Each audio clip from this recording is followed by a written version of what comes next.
So ఈ రోజు అయితే నేను మీ అందరి దగ్గరికి ఒక టాపిక్ అయితే మాట్లాడదామని వచ్చేసిన.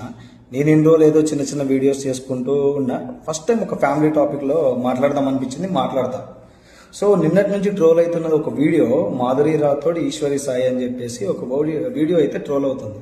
ఆ వీడియోలో చూస్తే అర్ధరాత్రి 12-1 గంట టైంలో వాళ్ళ వైఫ్ వెళ్ళి వాళ్ళని రెడ్ హ్యాండ్గా పట్టేసుకున్న తర్వాత అక్కడ వాళ్ళ హస్బెండ్ని అబ్జర్వ్ చేస్తే ఆ ఒక్క మాట అనట్లేదు, రిక్వెస్ట్ చేస్తుంది. నేనేం తప్పు చేసినా అని రిక్వెస్ట్ చేస్తుంది.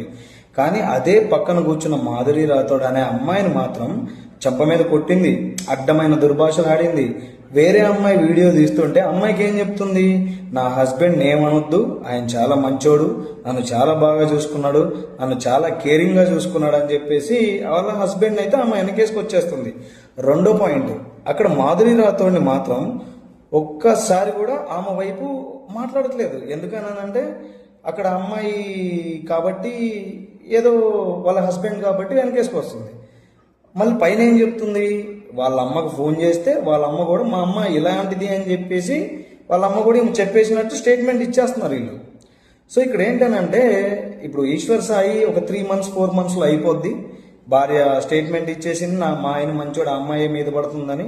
ఈశ్వర్ సాయికి ఆఫర్లు వస్తాయి, మళ్ళీ ఒక కొత్త అమ్మాయిని చూసుకుంటారు, ఒక 4-5 వీడియోలు యూట్యూబ్లో పెట్టేసి మళ్ళీ నా తప్పేం లేదని ఒక 4-5 ఛానళ్ళల్లో వాటిలలో ఇంటర్వ్యూస్ ఇచ్చేస్తారు. ఈ ఛానల్ వాళ్ళు ఒక హైప్ ఇచ్చేస్తారు ఆయనకి. కానీ మాధురి రాథోడ్ పరిస్థితి ఏంటి, అక్కడ తప్పు కావచ్చు, ఇద్దరు కలవకుండా, ఇద్దరు మాట్లాడకుండా, చూసిండ్రు కదా, 2 చేతులు కలిస్తేనే క్లాప్. ఇద్దరు కలవకుండా, ఇద్దరు మాట్లాడకుండా ఏం జరగలే. కానీ వాళ్ళ హస్బెండ్ని మాత్రం ఈ వెనకేసుకు వస్తుంది బాగా.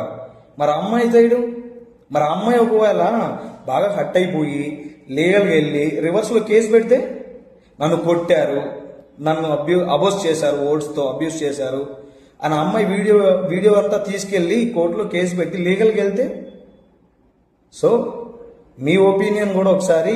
నాకు అనిపించింది ఏంటంటే ఆ అమ్మాయి సైడ్ కూడా కొంచెం, ఎందుకంటే అమ్మాయి లైఫ్ స్పాయిల్ అయిపోద్ది ఇప్పుడు. నాకేంటంటే కొంచెం ఆ అమ్మాయి సైడ్ కూడా ఒకసారి ఆలోచించాలనిపించింది. మీకు కూడా ఒకవేళ ఏమన్నా అనిపిస్తే, నాలాగే అనిపిస్తే ఒకసారి కామెంట్ చేయండి, సరేనా?